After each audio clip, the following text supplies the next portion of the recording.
Magandang umaga sa ating lahat. Bali, ito yung ginagawa ko ngayon na sapatos. I-glue lang natin ito sa gilid niya mga yan. Bali, tuturo ko dito sa video na to at gagayahin. Pwede nyo rin tong gayahin sa bahay ninyo kung gusto nyong gayahin. Bali, ito sa gilid lang ang glue nito, maliit lang ang ididikit dito. Bali, ganito yung ginagawa ko. Kumuha kayo ng ano nito, ng maliit na kahit stick, pwede nating lagyan. Pwede nyong lagyan, applyan. Saka ganito lang ang gagawin ninyo. Ito halimbawa yan. Ang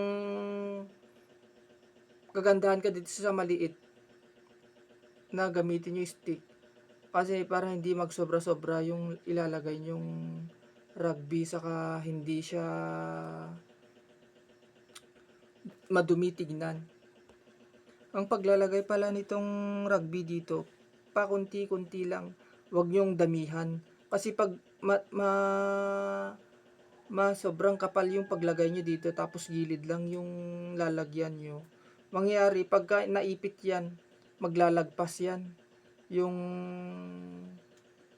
rugby dun sa gilid. Kaya kailangan pakunti-kunti lang tapos matuyo. Kung gusto niyo ng mas makapal, bali ang gawin nyo, patuyuin nyo muna tapos lagyan ulit.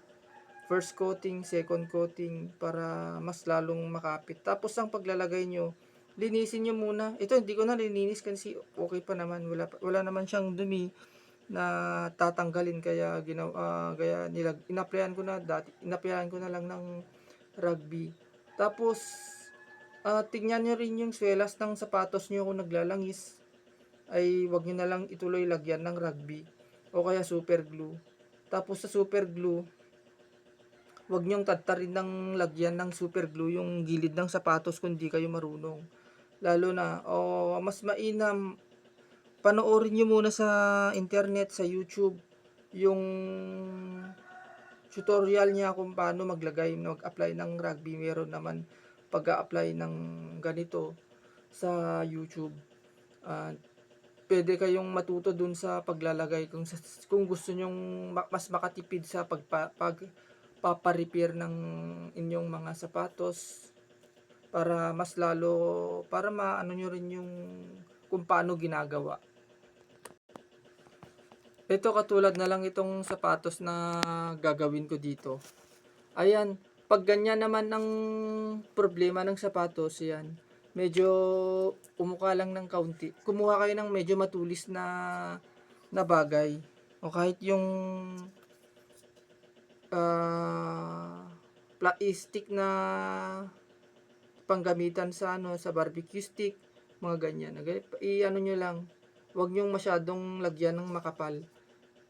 Okay na yung na-applyan nyo ng konti tapos lagyan nyo ulit na ganyan. Ganyan lang tapos patuyuin nyo na lang. Ito katulad naman na ito, medyo malaki. Pag ganito naman, kumuha kayo ng ganitong flat. Tapos pagka may sobra-sobrang rugby dyan, ayan, tanggalin nyo yan. Lalo na pag natuyo na. Kasi yan ang nagkukos din kasi ng paglampas-lampas sa rugby. Kaya ayan, pag nalinis na, lagyan ulit ng rugby. Ganito yung gawin nyo. Huwag nyo masyadong kapalan yung rugby na ilalagay. Ayan. Kikita nyo yan. Dito, lalong-lalo na sa gilid, huwag nyo masyadong kapalan dito sa gilid nito. Pag nakapalan kasi yan, pagka sobrang kapal ito, tapos umipit ng ganyan, yung yung ipit dyan, mapupersa lalabas dito. Kaya kailangan konti lang.